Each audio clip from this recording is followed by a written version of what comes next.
National assembly کی ہے اس میں 154 انہیں 154 لودرا والی سیٹ ہمارا رانا فراز صاحب کی وہ ایم این اے ہے جو سپریم کورٹ کے پہلے ڈیسیجن میں 39 ضمنے میں انکلوڈ تھے اور ان کا نوٹیفیکیشن سپریم کورٹ کے پہلے آرڈر کے مطابق 25 جولائی کو بھی as a P T I M N A ہو چکا تھا. باقی دو ایم این اے صاحبان این اے 79 گجرانوالہ سے احسان ورک صاحب اور این اے 81 بلال صاحب گجرانوالہ سے دونوں نے اپنے ایفیڈیوٹ پی ٹی آئی کے حق میں سبمٹ کر دی تھی. ان کی جو پٹیشنز ہے سپریم کورٹ کے فیصلے پہ ہم اتنا ضرور کہنا چاہتے ہیں کہ پٹیشنیں پینڈنگ تھی. ہمارے کینڈیڈیٹ ہمارے ایم این اے صاحبان ریمیڈی لیس ہو جائیں گے. وہ کسی پٹیشن فائل کے موو نہیں ہو سکتا. ان کے بہاف سے پٹیشن الیکشن ٹرائیبیونل میں نہیں ہو سکتا. الیکشن ٹرائیبیونل میں پٹیشنیں پینڈنگ تھی. بہتر ہوتا سپریم کورٹ ڈائریکٹ کرتی کہ وہی پٹیشنوں پہ فیصلے ہوتے.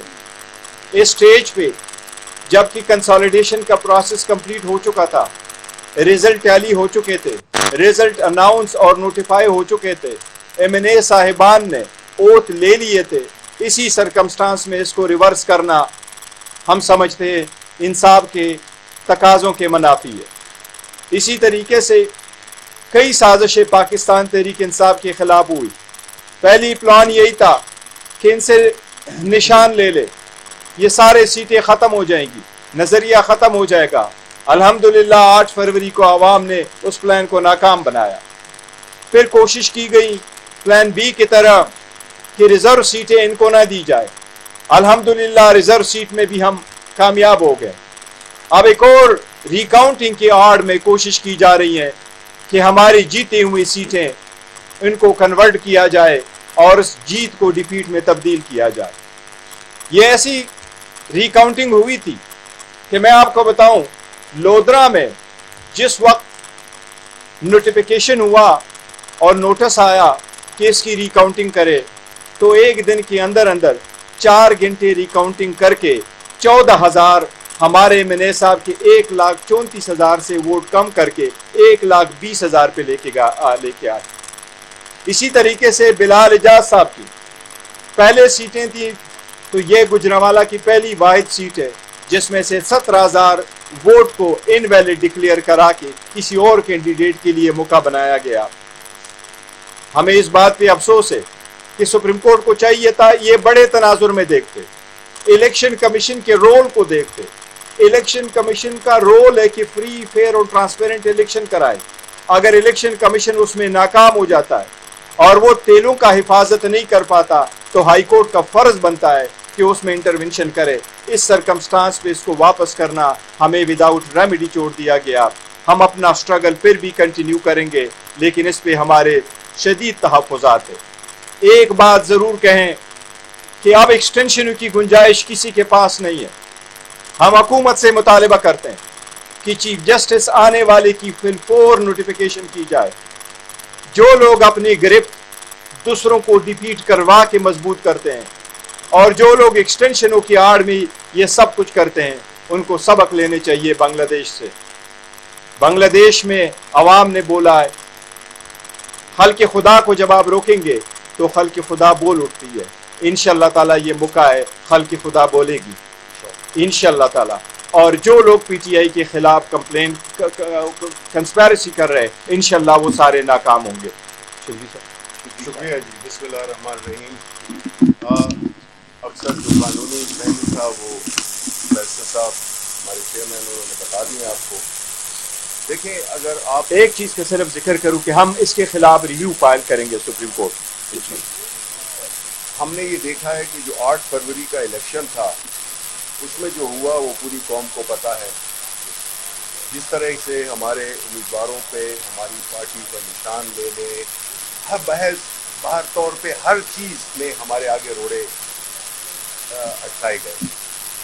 ہم یہ سمجھتے ہیں کہ آج کے فیصلے کے تناظر میں کہ جو 8 فروری کو جو پروسیس شروع ہوا تھا اس کا یہ تسلسل ہے یہ اگر آپ اس کو ہر ڈیولپمنٹ کو دیکھیں تو اس کا مقصد یہی ہے کہ کسی طریقے سے بھی پاکستان تحریک انصاف کے کینڈیڈیٹس جو فارم 45 فارم 47 کے جال سے بچ کے نکل گئے ہیں ان کو کس طرح سے گھیرا جائے اور ان کے گرد کون سا جال بچھایا جائے کہ ان کو وہاں سے جو اندر ہیں ان کو وہاں سے باہر نکالا جائے، اور وہ لوگ جو کہ عوام جن کو ریجیکٹ کر چکی ہے، جس کو کہ ہم فارم 47 والا، اور اس میں سے اکثریت ان کی بیٹھی ہوئی ہے، یہ 17 سیٹوں والے لوگ ہیں، اور ان کی جو ایک آرٹیفیشل مینوفیکچرڈ میجورٹی بنائی گئی ہے وہ بنیادی طور پہ ہر قانون، ہر اخلاقی، ہر طرح سے وہ جائز نہیں ہے، اور اس کو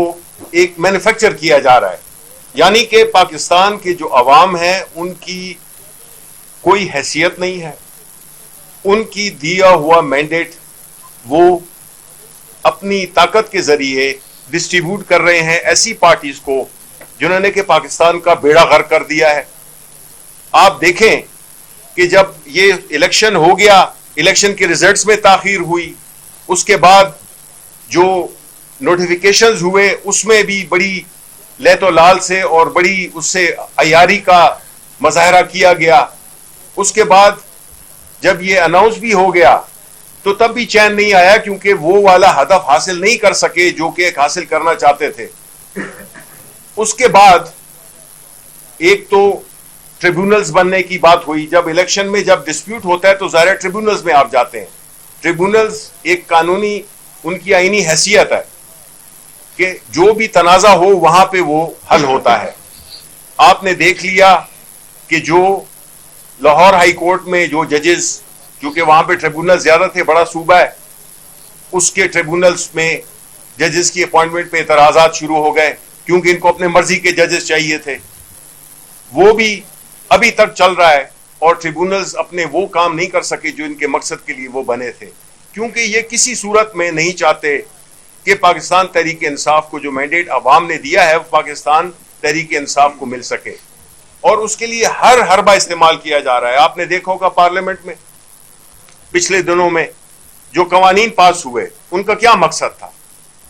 سپریم کورٹ میں جو ریزرو سیٹس ہمارے لیے جو فیصلہ آ گیا تھا اس کو نیوٹرلائز کرنے کے لیے پارلیمنٹ کو استعمال کیا گیا. اور پارلیمنٹ کب استعمال ہوتی ہے؟ پارلیمنٹ تب استعمال ہوتی ہے جب اس میں جو اصل عوام کے نمائندے وہ نہ بیٹھے ہوں. آپ نے ابھی تک ہمارا چینل سبسکرائب نہیں کیا تو ابھی سبسکرائب کریں اور بیل آئیکن کو کلک کر کے ہماری لیٹسٹ ویڈیوز کے بارے میں اپڈیٹ جانیں.